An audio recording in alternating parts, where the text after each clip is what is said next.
Welcome friends to Hilarious Name Pending, episode number 15. 15, yeah?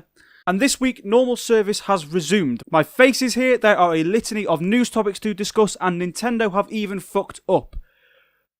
All just feels right with the world, doesn't it? So, let's get to it. Let's go and bash some video games. Telltale Games announced their upcoming titles. At San Diego Comic-Con this week, Telltale Games, the pound-for-pound king of story-driven video games, showed off what we can expect from them in the next 18 months. First up, coming as soon as August 8th, is Batman Season 2, The Enemy Within, following on from last year's critically acclaimed exploration of the Gotham universe. Then, in 2018, we will see the likes of The Walking Dead Season 3, which has been touted as the final season of the Walking Dead series, and will wrap up the epic story of lead protagonist Clementine. And finally, in a move that fans of the first season have craved for what seems like an eternity, it's not been that long, The Wolf Among Us is making its return with a second season, slated for release sometime in 2018. These guys just will not quit, will they? I mean, I'm a big fan of their work, and I cannot for the life of me keep up with what Telltale Games are releasing right now. Their output is just staggering. Since 2012, with their Walking Dead Season 1 breakthrough, they have released 11 games, and with these 3 new projects confirmed, it will take that already impressive total up to 14 games by 2014. And that's 14 consistently good games in just 6 years. That work rate and that quality is just unheard of in the video game industry. And somehow, some way, Telltale has managed to keep this machine of production well oiled and in good condition. So good, in fact, that I actually can't find any reason to take the piss out of them.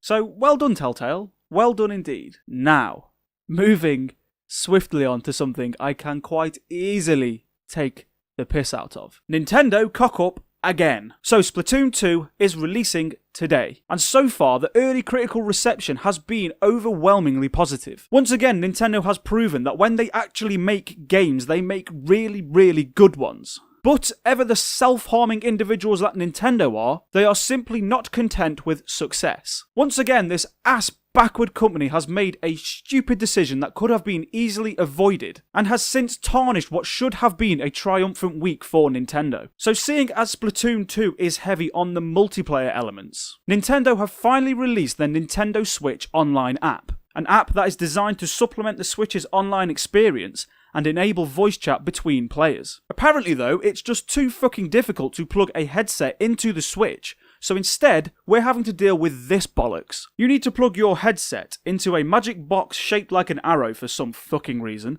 that has 2 wires popping out of the other side, one going into your phone and one going into your Nintendo Switch. I know, it's crazy, right? Believe it or not, this ridiculousness isn't the only cock-up they've made. Somehow, they've made it worse. On top of this, it has come to light that you have to keep your phone unlocked with the app open, draining the battery of your phone so you can maintain voice chat. So not only do you need a technical degree in electrical engineering to wire this mess up in the first place, but now you have to invent what is essentially a renewable energy source to keep your phone perpetually charged just so you can make what is essentially a goddamn phone call. It's abhorrently stupid and short-sighted of Nintendo to think that this is acceptable. And moreover, it contradicts the very selling point of the Nintendo Switch, its handheld portability. This idiocy negates everything that the Switch is about, and I just can't fathom for the life of me what the hell they were thinking. On the bright side of things though, thank you Nintendo, thank you for being a consistent source of content for me. So, same again next week, yeah?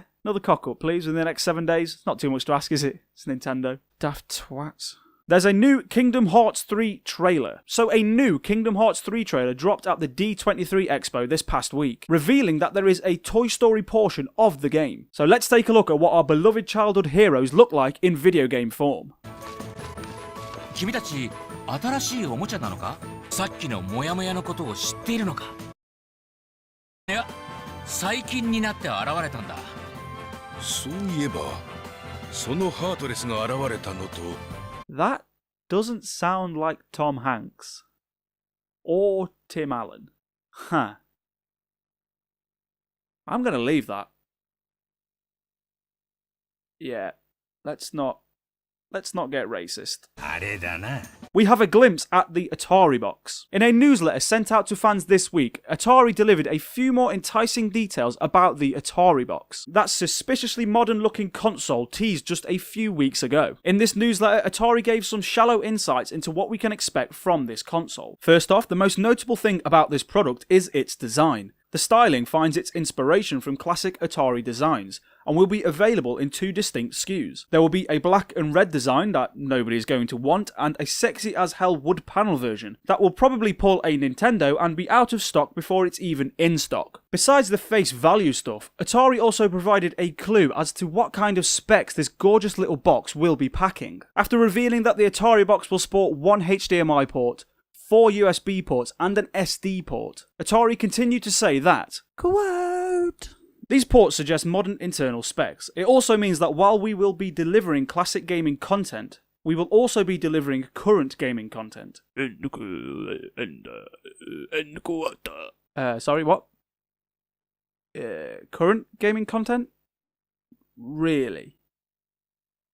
I don't think so, mate. I mean, sure, it would be refreshing to see another console competitor to jump into the market, but with the big boys like Microsoft, Sony and Nintendo dominating the console space, it's hard to see how this Atari Box will find the space to squeeze in. More conservative predictions are saying that this product will be more akin to Nintendo's classic mini lineup, but perhaps a little less restricted. My prediction is that we will see something stupidly similar to the tragic tale of OUYA, that idiotic device that plugged into your TV and played Android mobile games. And seeing as Atari has been keeping itself afloat by developing for iOS and Android in recent years, it's not a stretch to assume that they may pack in the option to play those mobile games as well as their classic offerings. If that is the case, it would completely justify that strange current gaming content tagline that they've attached to this. But it will also simultaneously dig the grave for this product to fall straight into. So I hope you made that hole you put ET in big enough for 2 piss poor mistakes, Atari. And that's the news, folks. That's all I've got for you this week. So now it's time to show off my disgusting lack of fitness. It's time for...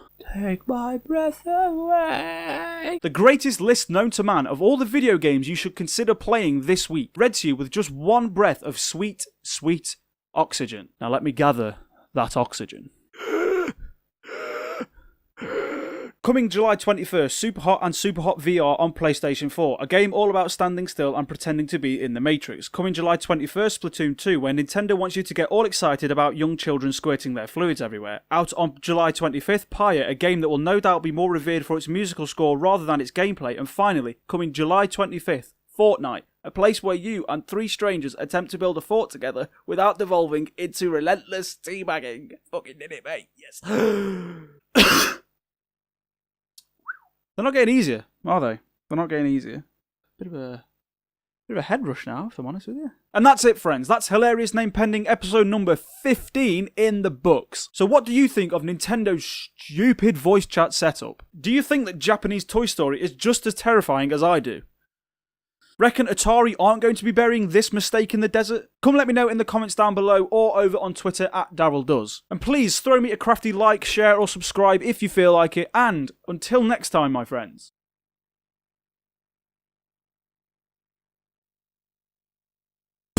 あれだな。